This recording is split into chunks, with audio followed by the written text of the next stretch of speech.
Comme vous le savez, ces derniers jours, le conflit entre Juifs et Arabes a repris en Terre Sainte. Bien sûr, ce conflit dure depuis plus de 70 ans, mais alors qu'on pensait que la domination de l'État sioniste était totale, ce dernier a été surpris d'une manière inédite, voire même suspecte, selon certains, par cette attaque des insurgés palestiniens le 7 octobre dernier. À ce stade, vous connaissez sûrement les détails dramatiques de la situation qui se solde déjà par plusieurs centaines de morts et quelques dizaines d'otages israéliens, ainsi que par plusieurs milliers de victimes palestiniennes, dont des catholiques, que tout le monde semble avoir oubliés, mais aussi d'autres morts, d'autres victimes collatérales telles que des observateurs internationaux et des journalistes, suite à la réponse violente de l'État juif qui, ces derniers jours, a initié un bombardement massif de la bande de Gaza, d'où est partie l'insurrection du Hamas.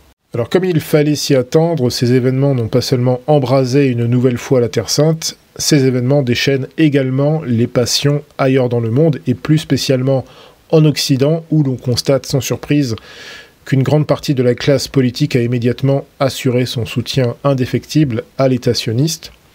Certains commentateurs politiques en France, tels que Jean Messia ou Olivier Véran, reprenant les éléments de langage des néoconservateurs et des sionistes les plus extrêmes, ont même affirmé que l'État juif venait de vivre son 11 septembre et que par conséquent, il avait bien le droit de tout simplement, en quelque sorte, génocider les populations civiles de Gaza sans aucun discernement. Alors pour ceux qui ont conscience de ce que fut réellement le 11 septembre, eh bien cette analogie est paradoxalement très adéquate.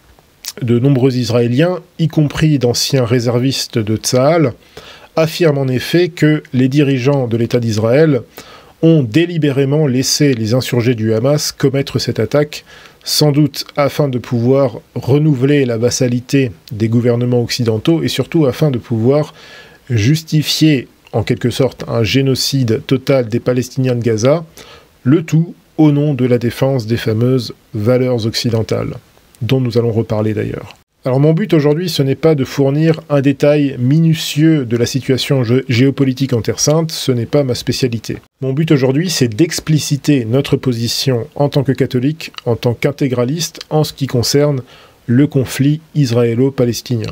Ensuite, mon but, ce sera de relever les passions délirantes et les positions extraordinairement hypocrites que génère en France ce conflit apparemment lointain, mais en réalité très proche de nous. Et puis, mon but, ce sera de démontrer que la clé de compréhension théologique, historique, mais aussi politique et géopolitique de ce conflit se trouve en réalité dans l'exégèse catholique et que sa résolution politique ne pourra se faire que selon la proposition catholique. Alors certaines choses qui vont être dites dans cette émission sont le résumé de ce que j'ai déjà expliqué dans plusieurs anciennes émissions du Fil des Postes, que je vous invite à revoir et surtout à partager au plus grand nombre. Je pense notamment à mon émission sur l'identité de l'Antéchrist, qui est assez récente. Je pense aussi à mon émission sur la position catholique vis-à-vis du sionisme et de l'antisionisme d'ailleurs. Et enfin, notre émission sur la destruction miraculeuse du Troisième Temple sous l'empereur Julien l'Apostat. Alors tout d'abord, fidèle à notre doctrine politique, je veux affirmer ici que nous ne soutenons évidemment pas l'État sioniste, mais pas plus d'ailleurs que nous ne soutenons le Hamas en ce qui concerne leurs revendications respectives sur la souveraineté de la Terre Sainte. Notre position, c'est celle de l'Église catholique. La Terre Sainte appartient au Christ et donc elle doit idéalement, bien sûr, être placée sous la juridiction d'un État chrétien. Ça, c'est le principe qui doit guider la pensée et l'action de tout catholique en ce qui concerne ce conflit.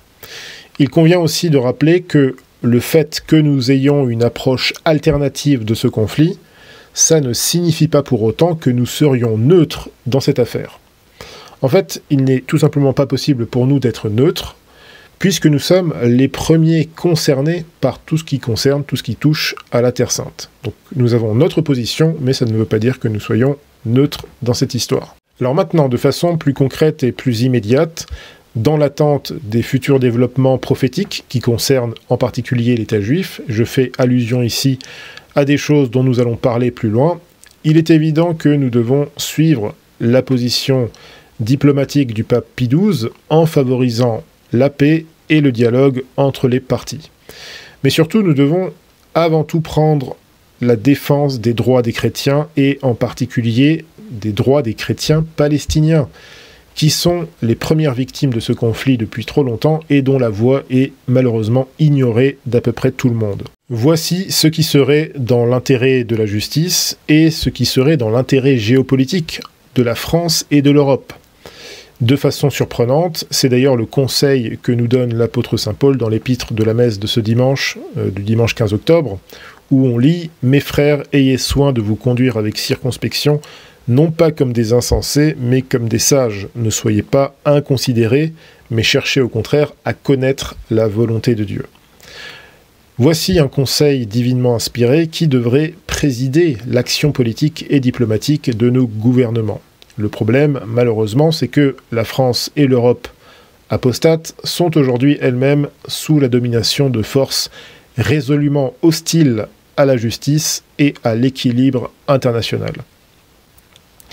Et c'est évidemment dans ces moments de tension géopolitique extrême que l'on s'aperçoit le mieux de la nocivité profonde de la démocratie libérale et du parlementarisme, alors que des moments aussi dangereux pour l'équilibre et pour la paix mondiale exigeraient de la retenue, de la froideur et surtout un minimum d'impartialité ou au minimum d'équité, eh bien, la démocratie libérale en Occident favorise au contraire l'expression de toutes les outrances, de toutes les démagogies, de tous les délires partisans. Les questions les plus sensibles et les plus graves deviennent alors de simples opportunités politiciennes, de misérables occasions alors soit de manifester sa soumission, ou au contraire de torpiller un adversaire politique en l'accusant d'être dans le camp des méchants. Et malheureusement, ce n'est pas une chose nouvelle, nous avons vu de semblables épisodes de folie politicienne collective de nombreuses fois durant le XXe siècle. Il suffit pour ça de se remémorer le spectacle lamentable offert par la classe politique française de la Troisième République durant les années 1930, spectacle qui nous a tout droit menés à la guerre mondiale et à la défaite lamentable face à l'Allemagne nazie. Nous avons vu les mêmes scènes d'hystérie politique au cours des 2 dernières décennies lorsque les régimes occidentaux ont décidé d'attaquer des nations souveraines comme l'Irak, la Libye et la Syrie, nations qui auraient dû être nos alliés à bien des égards. Plus récemment encore, le conflit en Ukraine nous a fourni un autre exemple de fanatisme démagogique de la part de nos gouvernements, et nous voyons se répéter ce schéma maintenant que les combats reprennent en Terre Sainte. L'essentiel de la classe politique, par soumission ou par opportunisme, s'est immédiatement rangé sous le drapeau sioniste. À la télévision, politiciens et commentateurs défilent la mine grave et parlent avec des trémolos dans la voix, comme si les roquettes du Hamas étaient tombées en territoire français ou européen, comme si tout ce qui touche l'État sioniste touchait en même temps l'intégrité de la Ve République, comme si l'État juif était un département ou une colonie française. À moins, c'est ce que certains disent, à moins bien sûr que ce ne soit le contraire. Cette classe politique semble décidément beaucoup plus touchée par ce qui se passe dans des États étrangers que par les problèmes extrêmement graves qui touchent directement la France et les Français. Nous n'avons pas vu toutes ces belles âmes afficher des mines aussi graves et aussi inquiètes lors des émeutes multiculturelles de cet été, pas plus que devant les hordes de migrants qui débarquent toutes les semaines sur les plages de la Méditerranée, pas plus que devant l'appauvrissement rapide des Français face à l'inflation et à la hausse des prix de l'énergie. Alors sans surprise, les droitards, les néo-identitaires et leurs alliés post-républicains ont évidemment couru immédiatement en soutien de l'État sioniste et certains d'entre eux ont tenu à faire connaître leur allégeance le plus bruyamment possible. Ils agissent ainsi aussi bien par opportunisme que par réflexe pavlovien. Dans leur esprit, la défense de la cause palestinienne, c'est forcément une affaire de gauchistes, d'arabes ou d'islamistes. Et même le fait de s'en tenir à une position de, non pas de neutralité, mais de centralité, comme c'est notre cas, eh bien ça s'apparente de facto à prendre le parti du Hamas. Donc en gros, dans cette espèce d'état d'esprit, dans cette configuration extrêmement étroite et binaire, eh bien, si vous n'êtes pas pour l'État sioniste, vous êtes donc forcément pour les terroristes. Mais le pire dans tout ça, c'est que quoi qu'ils en disent, la position des droitards et des néo-identitaires sur le dossier israélo-palestinien n'est pas cohérente. Or, la politique, sur le long terme, a horreur de l'incohérence. Parce que s'ils étaient des identitaires cohérents, eh bien, ils soutiendraient logiquement la résistance palestinienne au nom du principe des nationalités, principe qui, d'ailleurs, je le rappelle, n'est pas un principe absolu du point de vue de la doctrine catholique. Nous, en ce qui nous concerne, nous sommes ouvertement et sans complexe en faveur du droit de conquête, à condition bien sûr que les conquérants en question agissent au nom de la chrétienté, ce qui n'est évidemment pas le cas ni de l'État sioniste, ni d'ailleurs de l'expansionnisme islamique. A l'inverse, la position de nos camarades nationalistes révolutionnaires sur ce dossier, même si nous avons en la matière des divergences évidentes avec eux, eh bien leur position est beaucoup plus estimable, en tout cas beaucoup plus cohérente. Ils agissent en authentiques nationalistes identitaires en soutenant la cause palestinienne qui, même si elle est dominée aujourd'hui par les musulmans d'un point de vue numérique, eh bien, n'en demeure pas moins une cause nationaliste.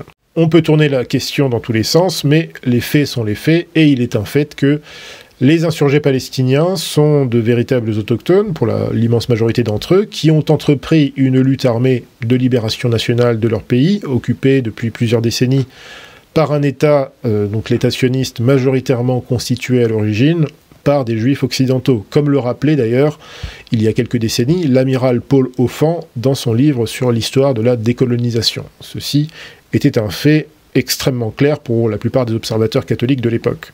Il existe donc une première hypocrisie qu'il faut absolument percer à jour.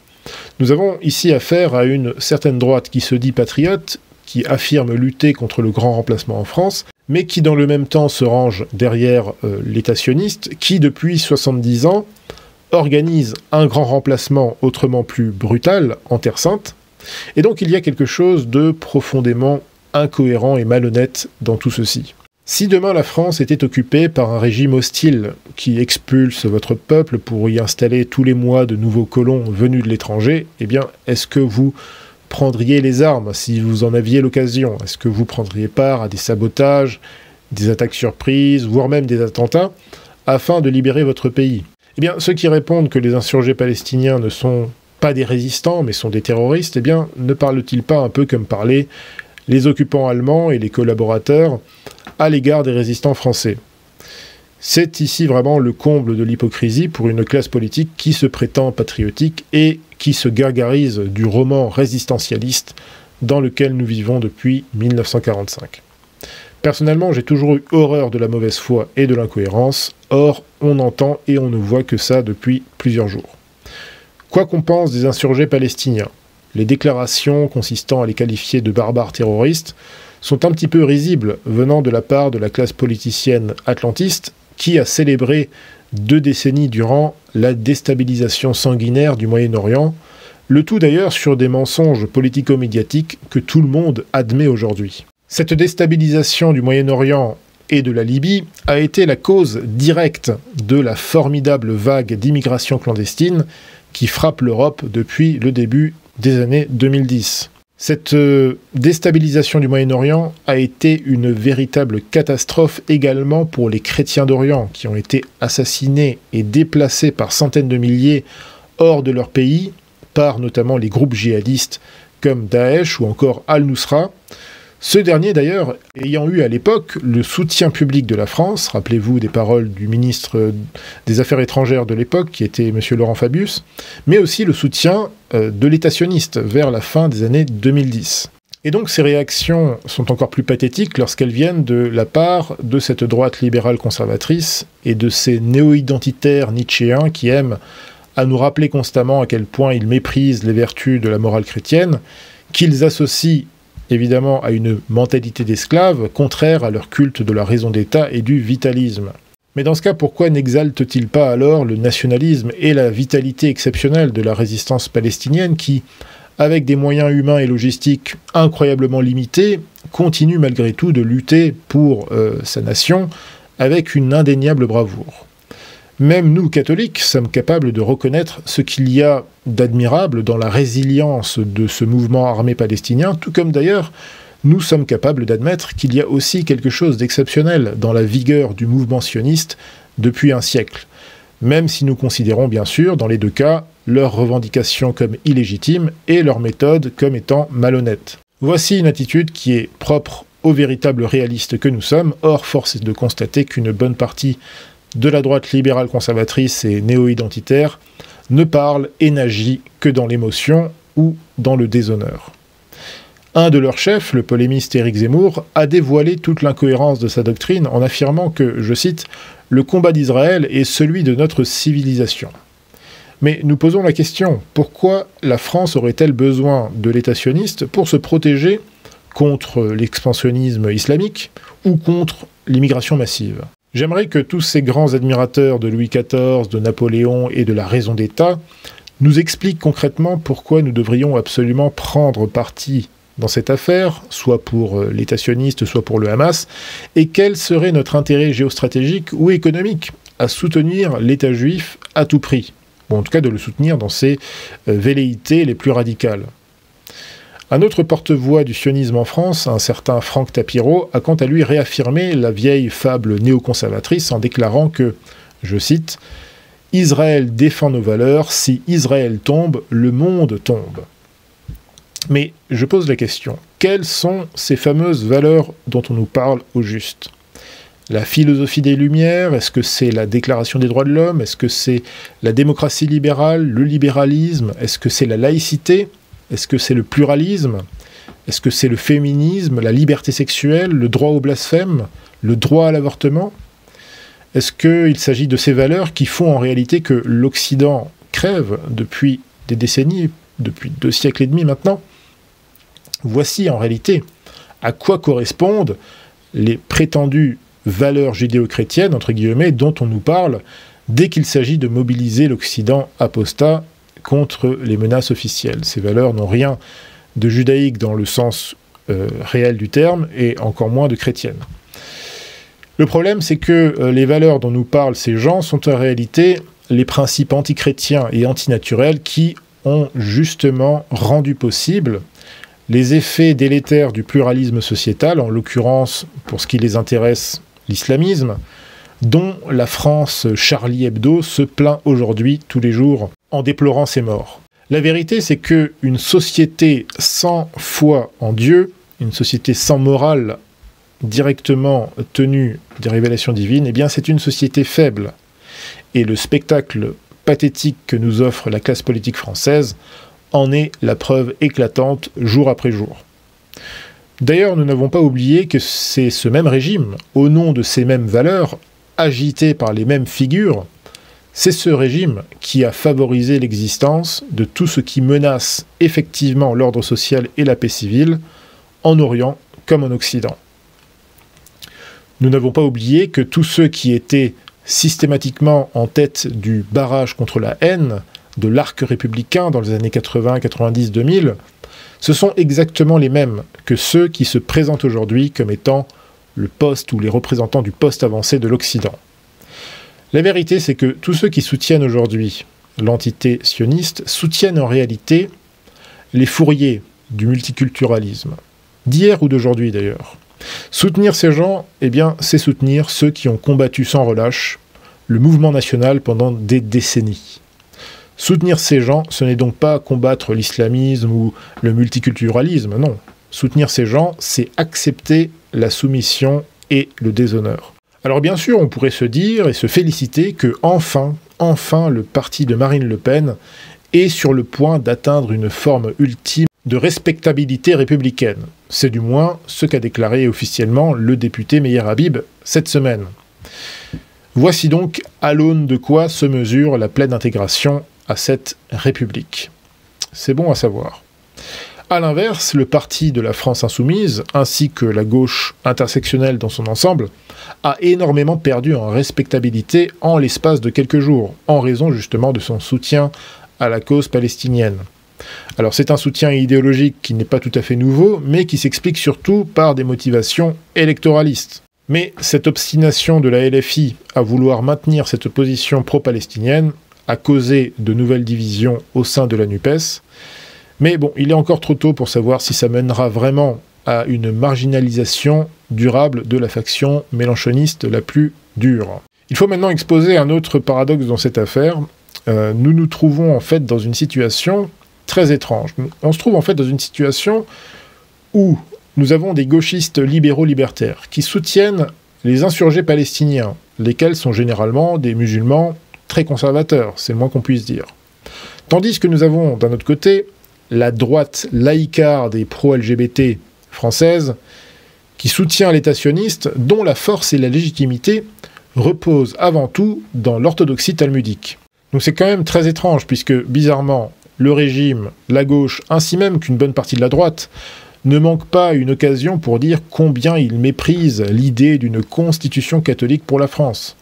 Par contre, ils n'ont visiblement aucun problème à soutenir de manière parfois fanatique des régimes ou des factions ultra-religieuses à l'étranger. Eh bien, ces attelages incohérents sont le signe de la domination des intérêts particuliers et idéologiques au détriment de l'intérêt général et de la paix.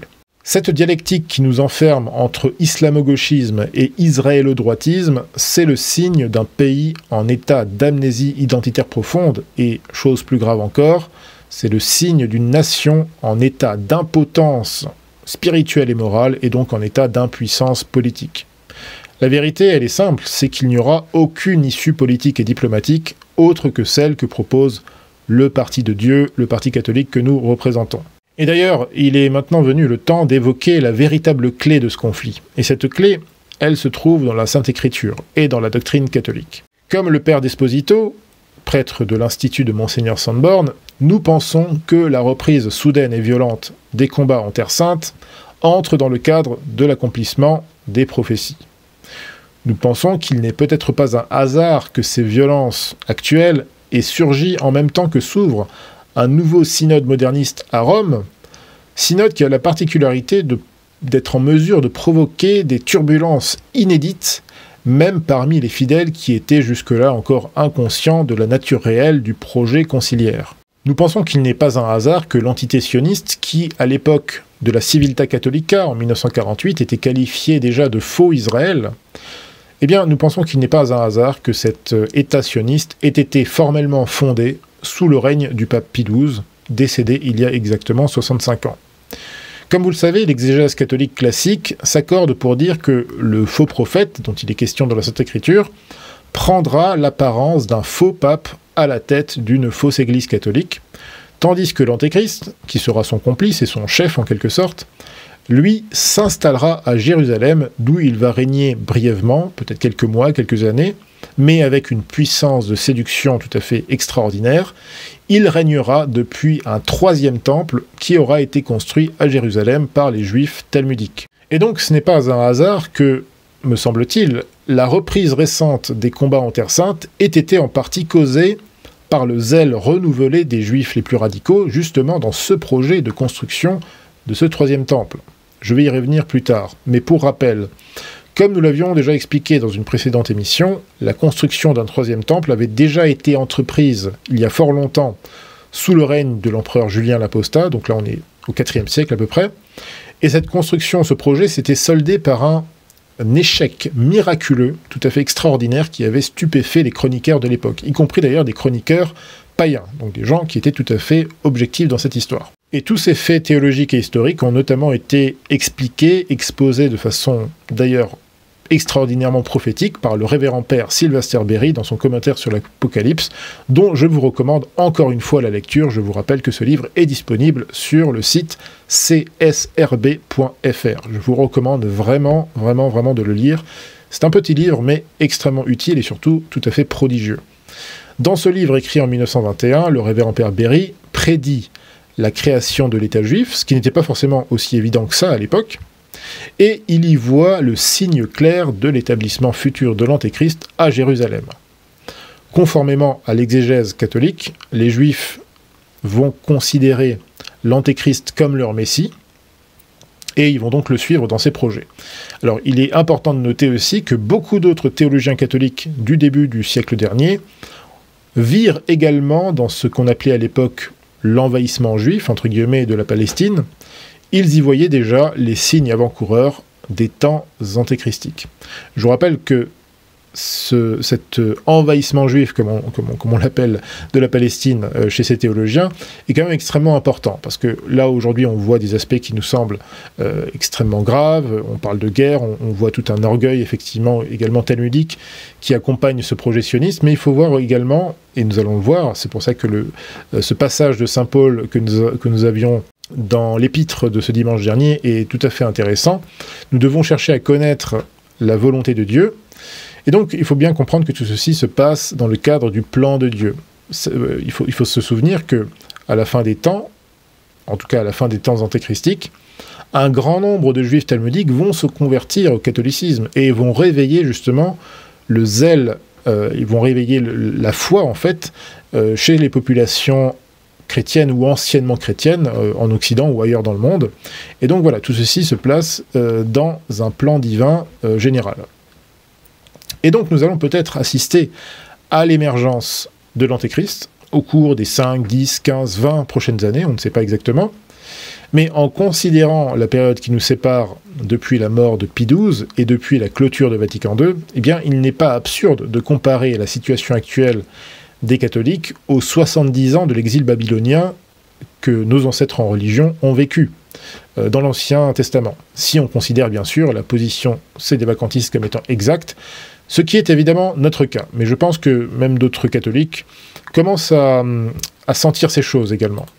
Alors bien sûr, ces considérations théologiques passent loin, très très loin, au-dessus de la tête de nos contemporains, du moins de ceux qui, au sein de la droite néoconservatrice, comme de la gauche libérale-libertaire, prennent stupidement parti dans cette affaire, avec des œillères idéologiques absolument ridicules. Or, c'est la doctrine catholique qui offre ici les clés de toute compréhension historique, politique, théologique et géopolitique. La vérité, c'est que seuls les fous, seuls les imbéciles s'obstinent à aborder ce conflit en croyant pouvoir se passer de l'analyse religieuse. Et c'est donc tout le paradoxe que j'exposais tout à l'heure, c'est-à-dire qu'on a affaire aujourd'hui à un État d'Israël qui est soutenu à fond par une droite laïcarde, voilà, Charlie Hebdo, alors que ce gouvernement israélien actuellement est ultra religieux, il compte en son sein vraiment des gens qui en France seraient l'équivalent de catholiques intégristes.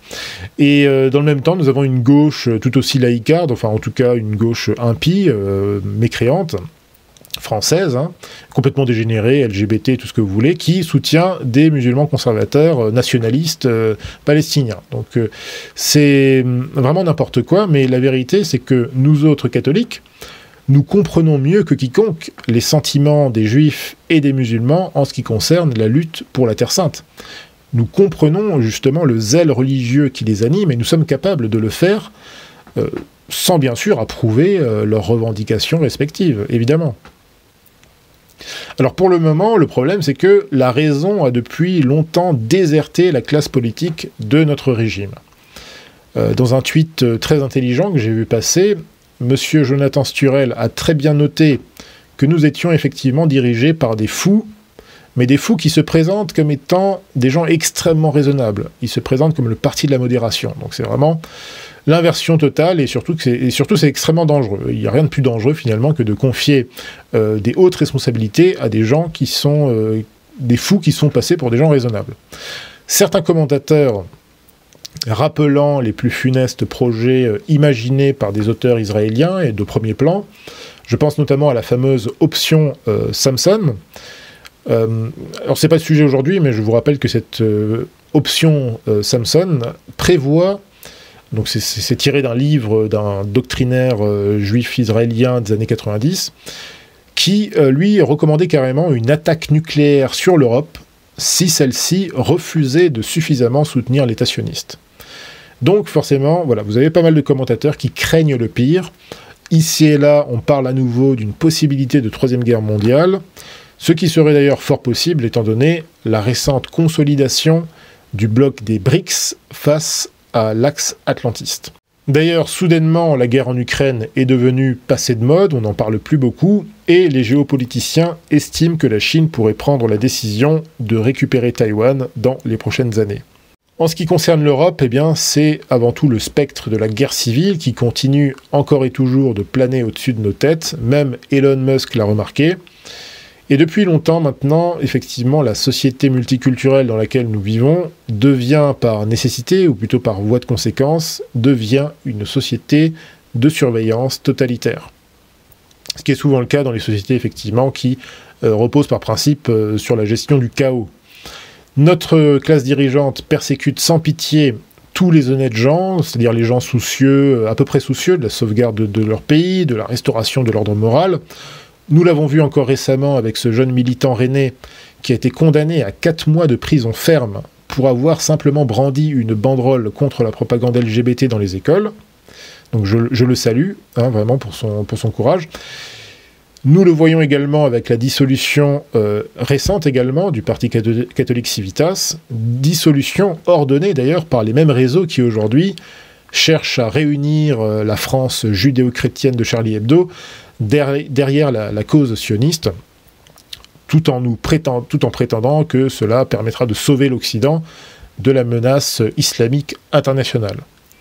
En clair, si notre régime politique met en place des dispositifs tels que le fameux DSA au niveau européen, eh bien, c'est avant tout pour bâillonner l'opinion publique la plus raisonnable et pour persécuter les éléments encore à peu près sains de la population. C'est pour ça et pas pour autre chose. Pendant ce temps, ces moyens ne sont pas utilisés pour traquer les véritables criminels, les potentiels terroristes, comme par exemple ce jeune Tchétchène là qui a assassiné ce professeur laïque du lycée Gambetta à Arras vendredi dernier. Est-ce qu'il n'est pas surprenant que notre régime déploie des moyens considérables pour traquer les patriotes, les identitaires, les catholiques, tandis qu'il laisse rentrer chaque année en France des centaines de milliers d'immigrés illégaux, ce qui rend notre société plus impossible à vivre chaque jour qui passe. Je ne dis pas que tous ces centaines de milliers d'immigrés illégaux sont tous des criminels ou des terroristes, mais il y en a quand même parmi eux, et de toute façon, c'est pas vraiment le problème. Qui peut croire ici que nous n'avons pas la technologie nécessaire pour stopper ces mouvements migratoires de masse?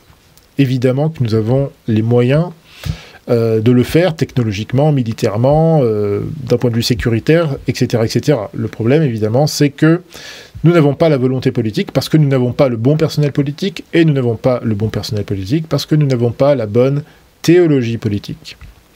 Et le problème, c'est que malgré cela, eh bien, trop de Français croient encore pouvoir réformer une société aussi décadente, aussi dysfonctionnelle, en s'appuyant sur la théologie politique qui, justement, la conduit aujourd'hui au bord du précipice. Et même, je pense qu'on a dépassé le bord du précipice, je pense que nous sommes en pleine chute. Donc non, ce n'est pas l'esprit Charlie Hebdo qui va nous sauver du terrorisme et de la guerre civile, ce n'est pas non plus faire le simp devant les TikTok des femmes soldates de Tsahal qui vous sauvera de la folie de nos gouvernements.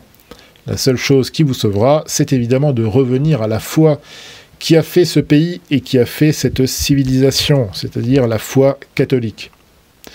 Pour finir cette vidéo, j'aimerais porter votre attention sur les paroles de l'offertoire de la messe de dimanche dernier. Il s'agit de ce psaume célèbre « Au bord des fleuves de Babylone, nous nous sommes assis et nous avons pleuré en nous souvenant de toi, Sion. » Ce psaume qui concernait nos ancêtres spirituels de l'ancien Israël nous concerne aujourd'hui, nous catholiques, et seulement nous catholiques.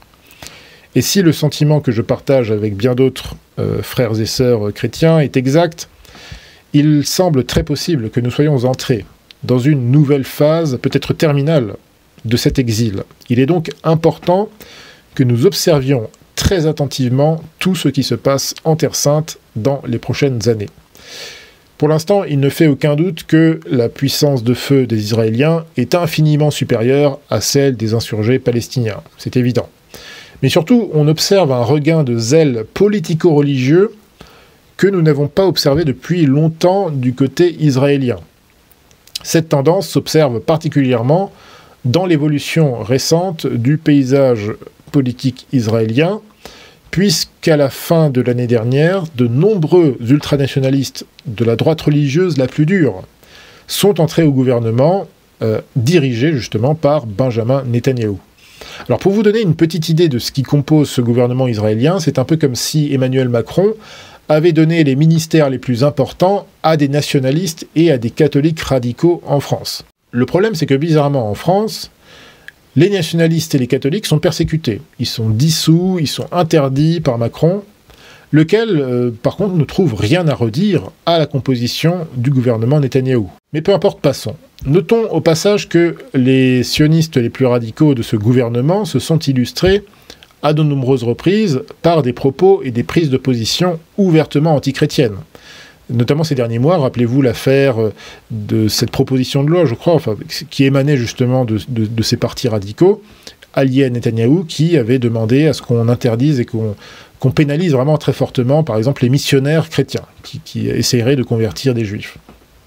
Bizarrement, c'est à peu près une politique qu'on aimerait nous mettre en place en France, mais du coup, d'un point de vue catholique. Ce sont aussi ces individus, ces personnalités politiques qui ont justifié, vous savez, toutes ces vidéos qu'on a vues, où on voyait effectivement des catholiques en procession à Jérusalem qui se faisaient cracher dessus par des juifs religieux qui passaient. Et voilà, il faut savoir que ces partis qui composent actuellement le gouvernement Netanyahou, ce sont ces gens-là qui donc ont des positions qu'en France on considérait comme fanatiques d'un point de vue religieux. Et donc ces prises de position, notamment ces prises de position ouvertement antichrétiennes de la part de ces radicaux, c'est une chose relativement nouvelle par rapport à l'attitude qui historiquement était beaucoup plus discrète, de la part de la droite likoudnique, incarnée vraiment par Netanyahou, qui a toujours été soucieuse de s'assurer le soutien de l'électorat protestant américain. Mais apparemment, ce n'est plus vraiment au goût du jour. Et donc la progression du fanatisme religieux et communautaire au sein même de l'appareil d'État israélien, et notamment de l'armée d'ailleurs, et des services de renseignement, explique en grande partie l'escalade de violence de ces derniers jours. Et ça, c'est un point qu'on n'a pas beaucoup mis en exergue, qui est pourtant très important. En effet, tout le monde semble avoir oublié que le 5 octobre dernier, c'est-à-dire 2 jours avant l'offensive du Hamas, plus de 800 colons juifs, menés par des rabbins et des groupes ultranationalistes, sont entrés en force dans l'enceinte de la mosquée Al-Aqsa pendant les fêtes de Sukkot. Donc les fêtes de Sukkot, pour rappel, c'est les fêtes de la récolte, c'est par rapport à l'Exode, etc. Bon. J'ajoute d'ailleurs que durant cette année, comme je le disais tout à l'heure, nous avons également pu constater une hausse très nette du sentiment antichrétien de la part de ces groupes juifs radicaux, sans doute d'ailleurs revigorés par la puissance politique qui est la leur et qui est de plus en plus importante. Donc cette prise de force de la mosquée Al-Aqsa par ces groupes religieux et nationalistes juifs, ce n'est pas une première en tant que telle, c'est déjà arrivé par le passé, mais il faut comprendre qu'il ne s'agit pas simplement d'une provocation contre des musulmans, c'est pas ça leur but. En fait, il s'agit d'un acte religieux qui s'inscrit justement dans les prophéties que nous avons mentionnées précédemment. En effet, les juifs talmudiques croient que l'ancienne mosquée Al-Aqsa se trouve sur le site de l'ancien temple de Jérusalem. Et donc les plus fanatiques d'entre eux, réunis au sein du très influent Institut du Temple, ce n'est pas un petit institut marginal, c'est quelque chose qui a vraiment pignon sur le gouvernement israélien, dont j'ai déjà parlé par le passé d'ailleurs. Eh bien, ces juifs parmi les plus radicaux veulent littéralement détruire la mosquée Al-Aqsa, justement afin de pouvoir entamer au plus vite la construction du troisième temple. Ils ont déjà les plans, ils ont même déjà essayé de reconstruire, de reconstituer un sacerdoce, ce qui est littéralement impossible, mais bon. Voilà, ils sont extrêmement sérieux par rapport à ça. Et ils ont un sentiment religieux tout à fait exacerbé, justement, pour arriver à leur but. Donc je vous passe les autres détails, mais vous avez compris où tout ceci nous mène. Moi, je pense que le régime israélien va se durcir militairement, il va chercher à totalement écraser la résistance palestinienne, ce qu'il va réussir à faire avec, bien sûr, la bénédiction des gouvernements occidentaux. Et une fois que toutes les forces de résistance palestiniennes auront été anéanties, ce qui, à mon avis, ne saurait tarder, même s'il y aura sans doute des accrochages, peut-être même l'implication d'autres États, en tout cas plus ouverte d'autres États comme l'Iran, entre-temps, En tout cas, je pense que dans cette bataille, les armées israéliennes vont écraser de toute façon la résistance palestinienne. Et dans ce cas, la droite religieuse israélienne aura alors la possibilité de mener à terme le projet de construction du troisième temple, ce qui établira justement les conditions concrètes de l'avènement du règne de l'Antéchrist. Alors, si cette perspective a effectivement de quoi nous inquiéter, c'est le moins qu'on puisse dire, eh bien, rassurons-nous, car il y a une chose très importante à savoir, c'est que nous devons garder à l'esprit que l'exégèse catholique nous garantit absolument que de toute façon, ce seront les catholiques qui seront les seuls victorieux lorsque le règne de l'Antéchrist s'effondrera après quelque temps de domination. Donc à nous de nous tenir prêts lorsque ce moment arrivera. Et encore une fois, je vous invite vraiment à aller lire le livre du révérend père Sylvester Berry, son commentaire sur l'Apocalypse. C'est un livre, à mon avis, indispensable à lire aujourd'hui pour un catholique. Vous pouvez le retrouver sur le site du csrb.fr. Voilà, il y aura encore pas mal d'autres choses à dire sur ce sujet, mais je pense que j'en ai assez dit, donc je vous dis que Dieu vous garde. N'oubliez pas de prier pour nos frères et sœurs catholiques de Gaza. Ils ne sont pas beaucoup, ils sont une centaine. Mais il n'y a pas grand monde qui s'occupe d'eux. Donc ne les oublions pas, prions pour eux et espérons qu'ils puissent se sortir de là, de cette situation absolument terrible. Et prions d'ailleurs pour tous les autres catholiques qui vivent sur la Terre Sainte et qui subissent eux aussi, non seulement bien sûr les problèmes liés au radicalisme du Hamas, mais aussi bien sûr à la persécution politique de l'État juif. Voilà, que Dieu vous garde et à très bientôt pour une nouvelle émission.